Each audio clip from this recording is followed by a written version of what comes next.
Assalamualaikum Sobat Football United ringan amatiran ala gua. Terima kasih Sobat Football United yang bergabung di live commentary Euro pertandingan pertama di Belanda ya. Dimana di pertandingan pertama di grup D, Belanda berhasil menang 2-1 menghadapi Poland. Kali ini gue ingin bikin reviewnya di channel Football United.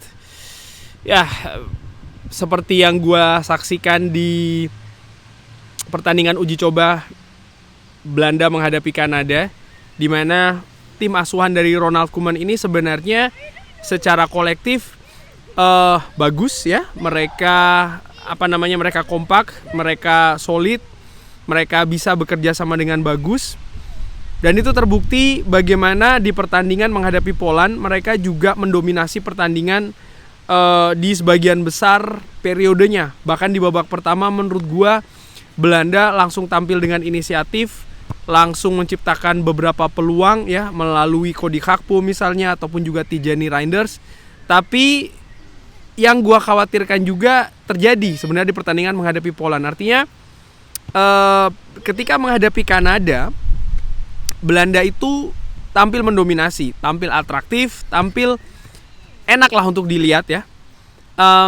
Ada dua hal pada saat itu. Nomor satu adalah Belanda telat panas ketika menghadapi Kanada. Lalu yang kedua adalah lini depan yang menurut gua tumpul, terutama di babak pertama. Nah, tadi di pertandingan menghadapi Poland, Belanda tidak telat panas. Mereka langsung ambil inisiatif, mereka langsung memegang kendali pertandingan, mereka langsung menciptakan peluang. Hanya saja mereka tidak tajam di depan, mereka tidak efektif, mereka tidak bisa mencetak gol.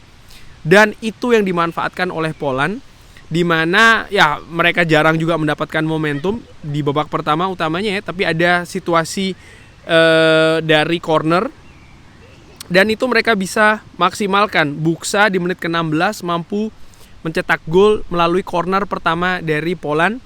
Dan di situ gue melihat juga bagaimana sistem defensif dari Belanda, terutama misalnya Van Dijk ya, yang telat nutup karena posisinya justru di belakang pemain yang harusnya dikawal, yaitu adalah Buksa. Akhirnya intinya bisa unggul duluan Poland. Dan sebenarnya situasi ketika Poland unggul duluan itu adalah situasi yang berbahaya bagi Belanda. Kalau pada saat itu mereka justru down, kalau pada saat itu mereka justru tambah kacau situasinya, ya bisa jadi berantakan. Namun justru sebaliknya gue melihat bahwa permainan dari Belanda, mereka tetap mendominasi, mereka tetap stabil dalam arti mereka tetap menguasai permainan, mereka tetap juga berusaha untuk mencetak gol, mereka melakukan beberapa kombinasi, mereka juga akhirnya tetap bisa menciptakan peluang-peluang yang akhirnya mereka bisa maksimalkan melalui Cody Gakpo, menyamakan situasi menjadi 1-1. Dan di babak pertama ya, kalau dilihat dari statistik, Belanda itu ada 13 shots. Tapi dari 13 shot hanya 3 yang on target. Dan sisanya 9 itu off target, artinya tidak bisa tepat sasaran. Expected goal atau XG Belanda tuh ada di 1,4. Artinya mereka bisa mencetak lebih dari 1 gol. Seharusnya kalau lihat dari beberapa peluang yang diciptakan, misalnya mereka punya kesempatan untuk itu, tapi seperti yang gua khawatirkan ya, dan gua ungkapkan, dan ini menjadi seperti kayak refleksi setelah uji coba menghadapi Kanada misalnya, ya kesulitan untuk mencetak gol. Memang ketika menghadapi Islandia, ketika menghadapi Kanada, Belanda bisa mencetak 4 gol di masing-masing pertandingan tersebut. Tapi sebenarnya kalau melihat dari peluang dan juga kesempatan, harusnya mereka bisa mencetak gol lebih awal dan bahkan lebih banyak ya di pertandingan-pertandingan tersebut. Tapi ya ini kekhawatiran gue, dan ini yang terjadi ditambah juga faktor pertandingan pertama ya, dimana tentu saja ada gugup di sana, ada ya sering lah di turnamen-turnamen major, turnamen-turnamen besar di pertandingan pertama itu tim belum stabil betul. Jangan lupa juara dunia misalnya Argentina, ketika mereka tampil di Piala Dunia pun juga demikian, mereka gagal untuk bisa menang dulu kan ya di pertandingan pertama. Pada saat itu mereka takluk 1-2 menghadapi Saudi Arabia. Ada kejutan dan tadi itu bisa saja terjadi karena di babak kedua ya, bagaimana Poland ini perlahan mereka juga mendapatkan peluang-peluang. Kenapa? Kalau menurut gue secara ringan amatiran, ada situasi fisik yang juga menurun dari pemain-pemain Belanda. Mereka selama 35 menit babak pertama mereka tampil agresif, mereka tampil dengan tempo tinggi. Mereka ya sebenarnya ingin untuk mencetak gol seawal mungkin, tapi ketika itu tidak terjadi, maka ada konsekuensi, yaitu adalah penurunan fisik. Dan itu yang menurut gua terutama terjadi di babak kedua ya, dimana kalau dari sisi statistik Belanda tetap menguasai possession, tapi dari sisi peluang Poland perlahan bisa bangkit. Bahkan mereka juga mendapatkan misalnya beberapa peluang ya, bahkan save dari Verbruggen ini menjadi faktor vital penting di babak kedua. Kalau tidak salah ada 5 penyelamatan penting ya dari Verbruggen yang menghindarkan Belanda ini dari kebobolan gol yang lebih banyak ketika menghadapi Poland. Tapi di sisi lain juga bagaimana lini depan tetap menjadi permasalahan menurut gua. Bahkan peluang yang didapatkan oleh Belanda misalnya dibandingkan di babak pertama ya, di babak kedua ini jauh lebih sedikit. Hanya saja kejelian dari Ronald Koeman yang memasukkan Wout Weghorst yang akhirnya berhasil memanfaatkan ya situasi di kotak penalti dari Poland yang sebenarnya di babak kedua nih agak sulit untuk ditembus oleh Belanda.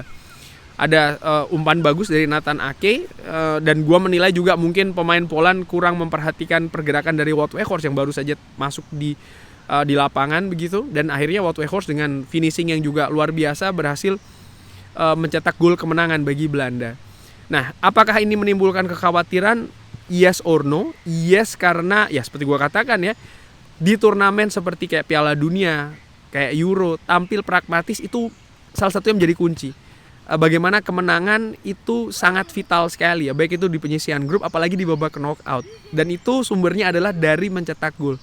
Dan dari situasi di atas lapangan tadi menurut gua ini menjadi kelemahan besar yang harus diperbaiki oleh Ronald Koeman, terutama di pertandingan menghadapi Austria dan juga menghadapi Perancis, ataupun ketika mereka nanti melaju ke babak knockout.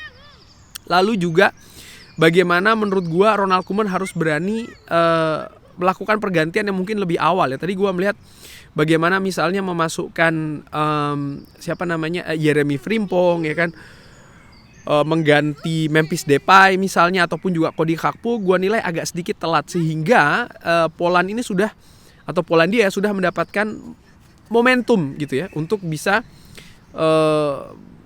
menyerang Belanda dan bahkan mendapatkan beberapa peluang. Ini harus diperhatikan menurut gue, terutama di pertandingan-pertandingan selainnya dari Belanda itu nanti. Tapi apakah ini tidak menjadikan kekhawatiran? Tadi gue bilang menjadikan kekhawatiran, yes, karena kemampuan mencetak gol dan juga pergantian. Tapi di sisi lain ada faktor positif yang gue lihat, bahwa Belanda walaupun mereka tertinggal dulu, mereka tetap semangat ya. Artinya dari karakter kebersamaan tim ini bagus. Mereka tidak pantang menyerah. Gue melihat juga ada atmosfer positif ya di persiapan dan juga tadi di pertandingan pertama, sehingga walaupun dengan susah payah katakanlah demikian, Belanda mampu meraih 3 poin yang memang penting. Peningkatan itu yang gue harapkan, tapi kita lihat akan seperti apa di pertandingan-pertandingan selanjutnya. Dan menurut gue siapa pemain terbaik di pertandingan tadi? Langsung aja kalau menurut gue Tijani Reinders, luar biasa. Tanpa Frenkie de Jong, tanpa Toon Koopmeiners, Tijani Reinders daya jelajahnya luar biasa. Dan bagaimana distribusi bolanya ya. Ini juga istimewa sepanjang 2 babak ya. Tijani Reinders, pemain 25 tahun dari klub AC Milan ini yang kabarnya ada keturunan juga dari Indonesia ya kan. Tampil luar biasa. Di tengah juga menurut gua tidak banyaknya alternatif ya. Kualitas di lini tengah misalnya dari Belanda ini, gua melihat Tijani Reinders sangat-sangat vital di pertandingan tadi menghadapi Poland. Kurang lebih demikian. Terima kasih sudah menyaksikan. Jangan lupa like, subscribe. Wassalamualaikum warahmatullahi wabarakatuh. Thank you.